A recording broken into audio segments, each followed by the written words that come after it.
성경 말씀 창세기 12장 1절부터 4절 말씀입니다. 여호와께서 아브라함에게 이르시되 너는 너의 고향 친척 아비집을 떠나 내가 내게 보여줄 땅으로 가라. 내가 너로 큰 민족을 이루고 내게 복을 주어 내 이름을 창대하게 하리니 너는 복이 될지라. 너를 축복하는 자에게는 내가 복을 내리고 너를 저주하는 자에게는 내가 저주하리니 땅의 모든 족속이 너로 말미암아 복을 얻을 것이라 하신지라. 이에 아브라함이 여호와의 말씀을 따라 갔고 롯도 그와 함께 갔으며 아브라함이 하란을 떠날 때에 75세였더라. 아멘. 여러분, 창세기는 크게 둘로 나뉘죠. 1장부터 11장까지, 그리고 12장부터 끝까지입니다. 1장부터 17장은 전 인류에 대한 내용입니다. 창조와 아담 이후의 초기 역사가 기록되어 있습니다. 물론 그 중간에는 인류가 재편성되는 홍수 심판이 있죠. 그러나 홍수 이후 남은 노아의 후손 역시 본래는 아담의 후손이라는 점에서 동일합니다. 좀 심하게 표현하면 그 나물의 그 밥이었죠. 원죄의 죄성이 그대로 흘러갔다는 뜻입니다. 그 인류가 맨 먼저 한 일이 뭐죠? 홍수 이후로 바벨탑 쌓기였습니다. 바벨탑은 철저하게 하나님 없이 인생들 힘으로 살아가려고 하는 그 모습을 보여줍니다. 거기에 교만과 폐역과 우상 숭배의 흔적이 있어요. 그렇게 사람들은 아시아로, 아프리카로, 유럽으로 퍼져 나가게 됩니다. 그러면 12장부터 뭐가 나올까요? 아브라함과 그 후손에 관한 얘기죠. 그러니까 초점이 한 가문에 집중이 됩니다. 하지만 그들 역시 아담의 원죄에 오염된 사람들이라는 점에서는 비슷하다라고 생각할 수가 있습니다. 아담과 함께 에덴에서 시작된 하나님의 나라가 실패한 듯 보였습니다. 그러나 하나님께는 실패가 없는 줄로 믿습니다. 하나님은 그 아담의 후손을 붙들고 다시 그 나라를 시작하십니다. 그 흐름이 우리 인류 역사를 관통하고 있다라고 보면 되겠습니다. 자, 하나님은 어떻게 하셨는가? 하나님은 패역한 인류 가운데서 한 사람을 뽑아내시기로 하셨습니다. 즉 믿음의 사람으로 세우기로 하신 거죠. 그리고 그 후손을 통하여 믿음의 가문을 만드시고 궁극적으로 온 인류를 구원키로 하신 겁니다. 여러분, 계시록에 나오는 그 미래형 새하늘과 새 땅이 있죠. 그것은 이미 그때 시작된 것입니다. 하나님 나라는 인류 초기부터 설계되었다라고 말할 수가 있습니다. 그 한 사람은 누구죠? 아브라함입니다. 아브라함. 고대 메소포타미아 지역에 살던 사람이죠. 근데 왜 아브라함을 뽑으셨을까? 이거 하나님의 주권적 선택이라고 말할 수밖에 없겠죠. 근데 우리가 기억할 것은 이겁니다. 아브라함은 무슨 특별한 사람이 아니라는 거예요. 특이한 어떤 의인도 아니에요. 저도 처음엔 그런 줄 알았습니다. 근데 그렇지 않더라고요. 아브라함 역시 BC 2000년경 그 시대의 사람 중에 하나였다. 우상을 섬기는 도시인 우르에 살던 사람이에요. 아브라함을 종종 그 특별한 의인처럼 이렇게 묘사하는 글들을 볼 때가 있지만 사실 근거는 없습니다. 굳이 의인을 따지자면 거의 동시대에 살았던 인물로 욥을 뽑을 수 있겠죠. 욥. 그는 남다른 삶을 살았던 의인입니다. 그러나 아브라함은 그냥 동리 사람들 중에 하나예요. 옆집 아저씨죠. 마치 우리들 중에 하나입니다. 이 점, 하나님의 구원은 무엇인가를 알게 하는 중요 포인트라고 생각을 합니다. 성경은 창세기 12장부터 본격적으로 아브라함 이야기를 시작합니다. 그 얘기가 길어진 이유가 뭘까요? 그 아브라함이 믿음의 사람이 되고 더 성숙한 믿음의 조상이 되어가는 과정이 있기 때문이에요. 과정. 우리가 감격하며 읽게 되는 이유는 그것이 특별한 사람의 얘기가 아니라는 겁니다. 우리들의 얘기일 수 있다는 거죠. 하나님은 그런 우리를 붙들고 지금도 무언가를 하고 계신 줄 믿습니다. 자, 아브라함을 선택하신 하나님을 먼저 뭐라고 말씀하십니까? 오늘 본문에서 읽어주셨는데 그에게 중요한 말씀을 주셨죠. 너는 떠나라는 거예요. 너는 떠나라. 한번 따라 하실까요? 너는 떠나라. 너는 떠나라. 이 떠남이야말로 새로운 출발을 위한 전제가 됩니다. 익숙한 것으로부터의 탈출, 그리고 생소한 곳으로 가는 것. 그겁니다. 오늘 보면 1절 다시 보면 여호와께서 아브라함에게 이르시되 다 같이 너는 너희 고향과 친척 떠나 이게 네 아브라함에게 주신 명령은 그겁니다. 오랜 세월 익숙한 너희 터전을 떠나라. 그것은 고향, 친척, 아버지 집입니다. 이게 매우 친숙한 단어들이죠. 고향, 친척, 아버지 집. 고향은 태어나서 자란 곳입니다. 그 사람 자신이기도 하죠. 그런 곳을 떠나라고 하는 것입니다. 익숙한 것으로부터 떠날 때 새로운 만남은 시작이 됩니다. 이 새로운 도전이 가능해지는 거죠. 저는 고등학교 때 처음으로 서울에 왔는데요. 사실 그렇게 먼 거리를 집을 떠나본 적이 없었습니다. 손뜨기가 이 엄청난 도시에 오면서 어쨌든 새로운 인생이 시작이 된 거죠. 하나님은 아브라함에게 떠나라고 했습니다. 우르를 떠나라. 오늘도 하나님은 그의 백성들에게 요구하십니다. 떠나라. 내가 오랫동안 앉아있던 그 자리를 벗어나라는 거예요. 고향, 친척, 아비의 집을 떠남이 하나님 나라의 유업을 받는 첫 출발이 되는 것입니다. 세상 나라에서 떠나는 것이 첫 출발이에요. 그것이 이스라엘 백성이 되는 길입니다. 그러므로 창세기는 하나님의 국민 만들기를 하시는 중이라는 큰 그림을 가집니다. 그러므로 누가 하나님 나라의 국민, 즉 그 후사가 될 것인가가 관건입니다. 그러나 여러분, 그 일이 쉽지는 않았습니다. 아브라함 자신에게 있어 그것은 생을 건 모험이에요. 그럼에도 아브라함은 그 말씀에 따라서 우르를 떠납니다. 짐작컨대 아버지 데라를 설득해야 됐고 그리고 아내와 조카 롯의 동의를 얻고 출발을 하게 됩니다. 다른 동행자가 더 있었을 수도 있습니다. 지도를 놓고 보면 우르는 문명이 발달됐던 메소포타미아 지역에 있는 동네예요. 세계 4대 문명권 중에 하나죠. 그런데 아브라함은 그것을 떠나 이동하기 시작합니다. 그러는 도중에 하란에 도착하죠.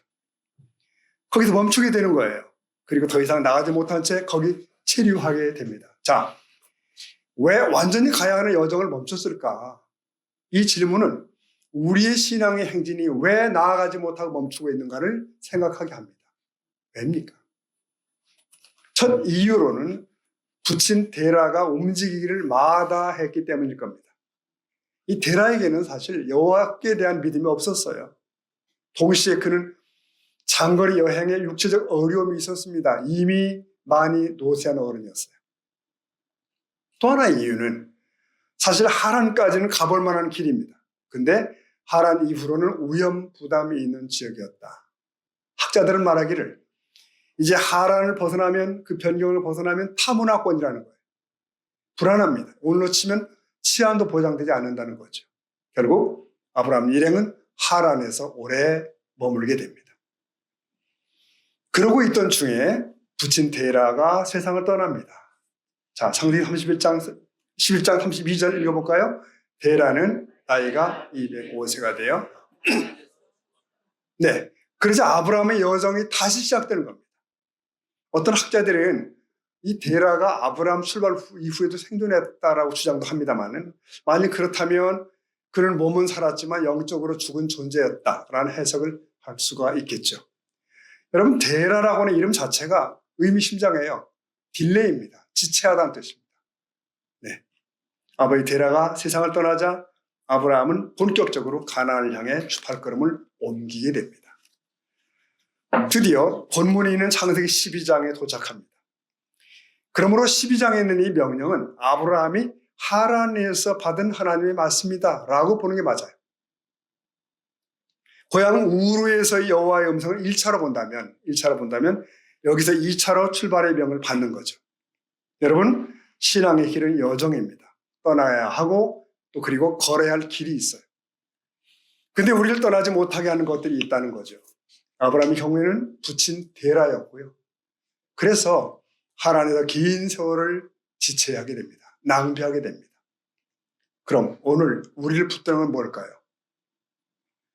그것은 우리가 정말 놓기 힘든 것일 수도 있어요. 가족, 이웃, 친척일 수도 있습니다. 근데 누구에게는 재물일 수도 있대요. 예수님께서 청년에게 말씀하셨죠. 어떤 청년에게 내 많은 재물을 팔아 가난한 자에게 주고 나를 따르라. 이 청년은 고민했죠. 도저히 그건 포기할 수 없어. 재물에 대한 애착을 떠날 수가 없었습니다. 그래서 그는 밤에 되돌아가고 말죠. 자, 이런 경우는 출발도 제대로 못한 경우라고 말할 수가 있습니다. 근데 출발은 했는데 도중 포기된 경우도 있습니다. 사도행전 15장에 청년 마가 얘기를 한 적이 있죠. 그는 사도 바울의 전도팀에 합류합니다. 영광이죠. 그러나 여행 도중에 이게 쉬운 일이 아닌 걸 알게 됩니다. 너무 고달픈 거예요. 그리고 고향에 두고 온 어머니도 보고 싶은 거예요. 그는 도중에 포기하고 집으로 갑니다. 자, 이처럼 이미 출발한 신앙 여정이라 할지라도 도중에 그 길을 포기케 하는 문제들을 얼마든지 만날 수가 있는 거예요. 장애물입니다. 그러나 여러분, 장애물은 타고 넘으라고 존재하는 줄로 믿습니다. 우리는 그것이 닥칠 때 그걸 뛰어넘고 계속 질주를 해야 되는 거죠. 신약 에베소서는 이미 그리스도인이 된 이들에게 주시는 권면이거든요. 사도 바울은 에베소 성도들에게 이런 말씀을 하십니다. 보겠습니다. 에베소 4장 23절을 보면 오직 너희의 심령이 새롭게 되어 24절 읽어볼까요? 하나님을 따라 새 사람을 자, 너희의 심령이 새롭게 되어 새 사람을 입으라. 네. 새 사람을 입으라는 이 권면은 옛 것을 벗으라는 말로 시작이 됩니다. 그래서 22절 거꾸로 돌아가 보면 22절에 너희는 유혹의 욕심을 따라 썩어져가는 구습을 따르는 옛사람을 어떻게 하죠? 벗어버리고. 구습을 따르는 옛사람을 벗으라고. 그러니까 익숙하던 옛 것을 벗으라는 말씀으로 시작이 되는 겁니다. 냄새나는 헌옷을 벗으라. 그래야 새 옷을 입을 수 있다. 껴입을 수는 없잖아요. 익숙한 과거로부터 떠나야 새 사람으로 나아갈 수 있다는 말씀을 에베소 성도들에게 주신 거죠. 마찬가지 아브라함은 고향을 떠난 이후로 계속 새 옷을 입는 과정을 거치게 됩니다. 우리 영적 삶도 마찬가지예요. 벗어야 할 옷이 있고 입어야 할 옷이 있습니다. 하나님의 사람답지 못한 사고방식들 벗어야죠. 옛 습관들 벗어야 될 거예요. 그런데 문제는 그게 우리 자신에게는 익숙하다는 거예요. 우리 자신에게 편하다는 거예요. 그럼 어떡하죠? 그래도 벗어야 됩니다. 그것으로부터 작별할 때 비로소 새로운 세계가 펼쳐지기 시작합니다. 우리의 문제는 떠나지 않는 거예요. 여전히 과거의 습관과 친밀하고 세상에 줄을 놓지 않는 거죠. 예수 믿는다는 것은 익숙한 과거로부터 떠난다는 걸 의미합니다. 우리도 아브라함처럼 떠날 수 있어야 합니다. 한 교회도 그렇다고 볼 수 있어요. 진정한 교회됨이 필요하다고 한다면 교회는 주의 말씀에 근거하여 더 새로운 변화가 필요하죠. 근데 오랫동안 이게 교회야라고 내가 생각하던 그 모습을 좀 점검해 볼 필요도 있습니다. 이게 성경적인가? 그리고 떠나야 할 모습이 있다면 떠나야 된다는 거죠. 오래된 전통, 그것은 익숙한 것일 수 있습니다. 하나 아니면 또 단호히 떠나야 되는 것이고요. 용감하고 단호하게 바꿔야 할 필요가 있는 것이죠. 자, 아브라함에게 주어진 사명은 떠나기만 하는 것이 아닙니다. 하나님은 아브라함에게 장차 보여줄 땅으로 가라고 명하십니다. 가라. 10장 1절 다시 보면 너는 너희 고향과 친척 아버지의 집을 떠나 그 다음 보면 내가 내게 보여줄 땅으로 가라. 왜 떠나는 거죠? 가기 위해서. 내가 보여줄 땅으로 가라. 이미 보여준 땅이 아니에요. 아직 보지 못한 그곳입니다. 이제 보여주시겠다는 거예요. 근데 아브라함은 그런 데 가요. 이게 아브라함을 만드는 거죠. 그래서 히브리서 기자가 이렇게 설명을 합니다. 히브리 11장 8절에 보면은 믿음으로 아브라함은 자 읽어볼까요? 부르심을 받았을 때에 순종하여 장래의 유업으로 받을 땅에 알지 못하고 보세요. 믿음으로 갈 바를 알지 못하고 떠났다. 믿음으로 나아갔다. 이게 히브리서 기자의 해석입니다. 익숙한 곳을 벗어나서 새로운 곳 전혀 가보지 못하고 보이지도 않는 곳이었지만 가요. 그러므로 하나님께서 가라고 하는 세계를 향해 떠나는 것은 놀라운 자기 혁명이라고 말할 수도 있습니다. 보이지 않는 하나님을 신뢰하고 기대하며 가는 거죠. 그것이 믿음이고 믿음에는 용기가 함께합니다. 그 하나님에 대한 전적인 신뢰가 뒷받침되지 않으면 할 수 없는 일이에요. 여러분 이 자세는 오늘 예수 믿게 허락받은 우리가 분명히 가져야 할 자세예요. 오늘날 많은 그리스도인들이 떠나지도 못하고 가지는 더욱 못합니다. 분명히 세상에 속하지는 않았는데 그렇다고 하늘에 속한 자도 아니에요. 계속 옛사람과 새사람 사이를 방황할 뿐이죠. 여러분, 떠난 것 같은 떠나지 못했어요. 들어간 것 같은데 들어가지 못한 어정쩡한 상태를 유지하게 됩니다. 그러면 갈등이 고조됩니다. 계속 갈등이죠. 여러분, 출애굽 이스라엘 한번 생각해 보세요. 그들은 애굽을 떠났죠. 네, 떠났습니다. 약속의 땅 가나안을 향해 출발했습니다. 근데 그들은 떠나기는 했는데 가지는 못한 채 40년을 광야에서 지내요. 왜 그렇게 지냈나요? 확실하게 떠나지 못했기 때문에. 본래 보름이면 갈 수 있는 거리인데 40년이나 맴돌게 됩니다. 네, 그들의 가장 큰 장애물은 애굽 왕이 아닙니다. 바로가 아니에요. 애굽 군대의 칼도 아니죠. 그들을 가로막은 것은 이스라엘 백성 자신입니다. 몸은 애굽을 떠나왔는데 마음은 여전히 애굽에 남겨져 있는 거예요. 애굽에 익숙한 것이 자꾸 생각나요. 그리웠습니다. 그게 없으니까 불편해요. 그러니까 자유인의 긍지보다는 고깃가마 곁에서 노예살이 하는 것에 마음을 뺏기는 거예요. 그래서 애굽을 벗어난 이스라엘은 광야 여행 중에 자꾸만 과거를 회고합니다. 그건 틈만 나면 애굽에서 먹던 걸 추억하죠. 차라리 돌아가자고 하죠. 여러분, 그래봤자 노예 아닙니까? 근데 노예 생활을 해도 그게 낫겠대요. 이게 노예의 근성입니다. 그러다가 하나님께서 그 백성을 멸하고 싶을 만한 사건이 터지죠. 잠시 시내산 밑에 머물던 그들은 뭘 만들죠? 네, 금송아지 우상을 만듭니다. 이게 우리를 애굽에서 끌어내는 신이라 이래요. 여러분, 하나님의 형상이 없으시잖아요. 그런데 왜 금송아지 상을 만들죠? 애굽에서 배운 겁니다. 애굽에서 배웠어요. 봤어요. 오랜 세월 익숙했던 우상이에요. 그러니까 몸은 떠났지만 심정적으로 떠나지 않은 겁니다. 오랫동안 불교에 찌드는 분이 교회에 등록을 합니다. 교인이 된 거죠. 그래서 담임 목사님을 만나 인사합니다. 주지 목사님, 어디 사냐고 어찌해야죠. 이게 다 우리 듣는 얘기 아니에요. 이게 이런 습관이야. 시간이 가면 정리가 될 겁니다. 그러나 더 심각한 건 내적인 상태죠.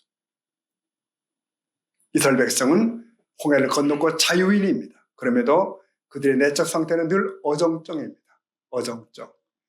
분명히 떠났는데 마음이 남아있는 거예요. 출발을 했는데 여전히 도착을 못한 상태죠. 그러니까 매일매일 짐도 풀지 못하고 안정되지 못한 상태가 계속되는 거예요. 여러분, 오늘날의 이스라엘은 누굽니까? 네, 어정쩡한 그리스도인들일 거예요. 많은 신자들이 땅과 하늘의 중간지대에 머물러 있습니다. 세상과 하나님 나라의 중간 회색지대에서 머뭇거리고 있기도 해요.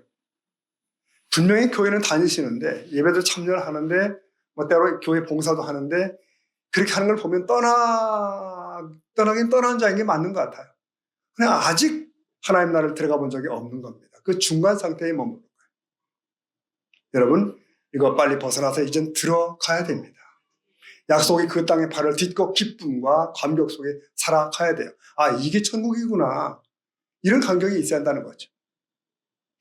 육에 속한 자도 영에 속한 자도 아닌 그런 상태에 사는 신자라면 갈등으로 세월이 갈 겁니다. 아브라함도 초기에는 사실 그런 상태였어요. 하란을 떠나 가나안에 도착합니다. 새 생활을 시작을 했습니다. 그러나 자꾸 과거의 습관이 나오는 걸 볼 수 있어요. 자, 가나안에 왔는데 뭐가 있죠? 흉년이 있는 겁니다. 아니, 하나님의 명을 받아 왔는데 마치 하나님이 안 계신 것 같아. 먹고 살 길이 없어요. 어떡하죠? 그래도 하나님을 거기서 기다렸으면 되는 거예요. 왜? 가라고 했는데 책임지지 않겠어요? 근데 아브라함은 어떡하죠? 초기 아브라함은 서둘러 남쪽으로 가는 겁니다. 내 힘으로. 식량을 찾아. 결국 거기서 누굴 만나요? 애굽 왕을 만납니다. 아내가 위험에 빠지고. 이건 없어도 되는 시험이거든요. 근데 그걸 만나게 돼요. 어떻게 되죠, 여러분?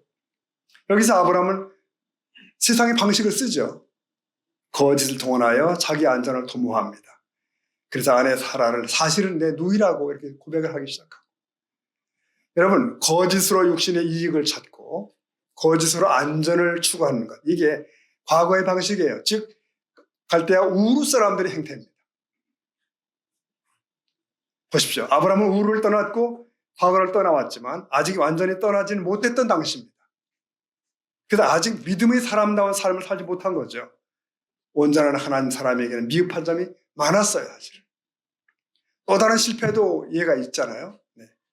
자, 하나님이 처음에 하신 약속, 후손에 대한 약속 아닙니까? 후손. 그러나 가나안에 와서 늙어가는데 시간은 흐르는데 여전히 무자한 상태예요.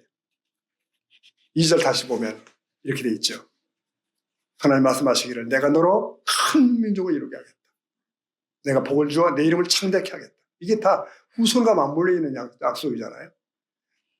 큰 민족을 이루려면 무슨 아들이 있어야지. 근데 자식이 안 주셨는데 속절없이 늙어가잖아요. 마음에 조급합니다. 어떻게 할까? 근데 이번에는 아내 사라가 먼저 제안을 합니다. 더 조급했을 거예요. 그래서 젊은 첩을 하나 드리자고 하죠. 이 세상의 방법입니다. 결국 하가를 들여서 아들을 얻죠. 이 역시 과거에 갈대아 우르에서 보던 방법들이에요. 결국 그 일로 인해서 아브라함과 사라 그 가정이 얼마나 어려움을 겪는지 모릅니다. 대대로 분쟁의 씨앗이 되죠. 보십시오. 아브라함은 가나안에 오긴 왔지만 과거의 줄을 놓지 못한 상태예요. 믿음으로 시작했는데 믿음으로 끝까지 행하지 못했어요. 새 땅에 왔지만 새 삶을 누리지 못하는 거죠. 이것이 초기 아브라함의 연약함이요 우리 인생들의 연약함입니다. 아브라함은 믿음으로 고향을 떠나 믿음으로 새 땅에 왔습니다. 그럼에도 아직 더 연단되어야 됐고 더 배워야 했다는 뜻입니다. 근데 여러분 참 다양하게도 아브라함은 그 과정을 잘 감당합니다. 네, 하나님의 믿음의 사람으로 성장해 갑니다. 그냥 우르에 살았으면 편했을 텐데 그렇죠? 그러면 가나안까지 걸을 필요도 없어. 연단받을 필요도 없어요. 그러나 아브라함은 더 귀한 자리로 부르심을 받은 거죠. 그래서 연단이 필요합니다. 그렇게 지상의 모든 믿는 자들의 조상이 됩니다. 믿음의 조상이. 자, 그러다가 22장까지 오잖아요. 도달합니다. 믿음의 연단과 성숙이 그동안 진행됐어요. 아브라함은 변화의 새 사람이 된 게 분명합니다.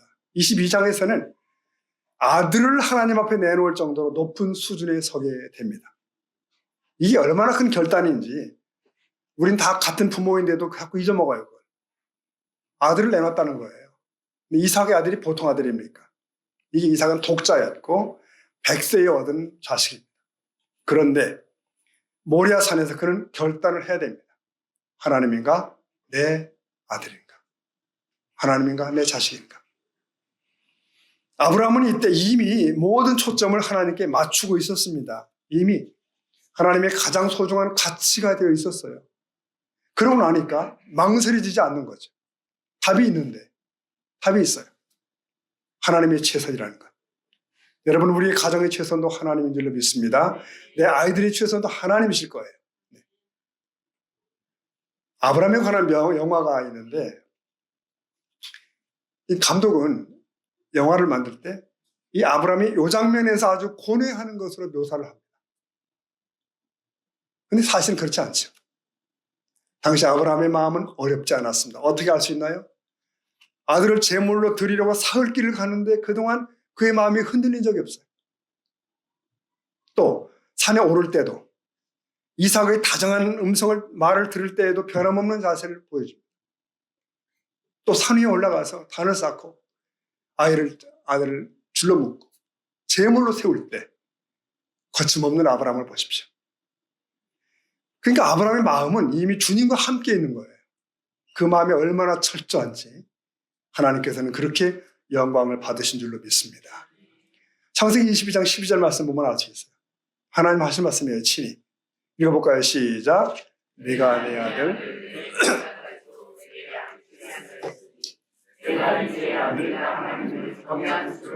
내가 하나님을 경외하는 줄 알아라. 네. 구체적으로 이렇게 선언받은 이가 어디 또 있나요? 아브라함의. 여기 22장에 이르기까지 아브라함은 신앙의 좁은 길을 걸어온 거예요. 믿음의 연단을 거쳐왔고요.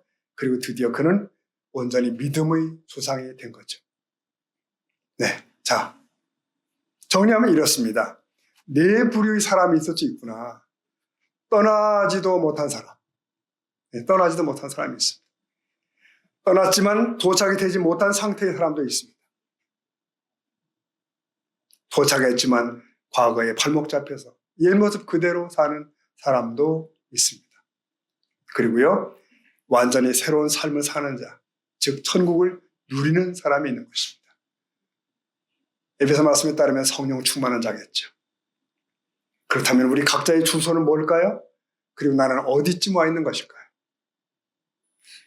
하나님이 원하시는 그곳에 도착하여 그 풍성함을 누리는 사람이 될 수 있기를 예수님의 이름으로 축복합니다. 주님께서는 그 익숙한 하늘나라를 떠나셨죠. 그리고 이 땅에 오셨어요. 그분은 확실한 삶을 보여주셨죠. 주님은 떠나서 이 땅에 오시고 이 땅에서 천국에 속한 자로 살아가는 삶의 어떤 모델이 되어주신 거예요. 그 주님이 다시 우리에게 명하십니다. 떠나라. 그리고 가라. 이 세상 곳곳에 제대로 된 하나님 나라를 만들어라. 여러분, 지난 24년도 우리의 모습은 어떨까요? 떠나긴 했는데 가지는 못한 상태로 어정쩡하게 매일을 산 건 아닐까? 새해에는 어제 익숙함이 아닌 또 다시 새로운 거룩한 도전이 필요한 줄로 믿습니다. 내가 더 주님께 가까이 가고 주님 원하시는 그 자리에 있는 그런 삶이기를 원하는 것이에요. 익숙한 것에 머무르려고 하는 영적 소극성을 벗어나야 됩니다. 새로운 세계를 향해 도전하는 영적 개척자의 모습으로 세상을 우리는 가꾸어 가셔야 된다. 우리는 그냥 세월만 보내는 자가 되어서는 안 되는 것이고요. 깊어가는 믿음, 익어가는 신앙의 사람이 되기를 축복합니다. 매듭하겠습니다. 여러분, 닭이 울었다고 해서 새벽이 온 건 아니잖아요. 1월 1일이 되었다고 해서 새해가 온 것도 아닙니다. 새해는 지난 해를 옛것으로 규정하는 자에게만 새해가 되는 거예요. 옛것으로 규정한다는 것은 더 이상 옛것에 매이지 않는다는 그런 의미입니다. 즉, 뒤의 것을 흘려보내고 새롭게 출발하는 자에게만 새해인 줄로 믿습니다. 사랑하는 성도 여러분, 그래서 끊을 것은 끊고 버릴 것은 버리셔야 됩니다. 주시는 새로운 말씀을 붙들고 출발하는 자에게만 새해인 줄로 믿습니다. 이제 더 이상 과거가 나를 지배하지 않도록 거기에 집착하지 마십시다. 2025년도 주님께 속하여 하루하루 시간시간 하나님의 은혜를 구하십시다. 믿음의 용기를 간구하시고 결단하고 실천하시는 거예요.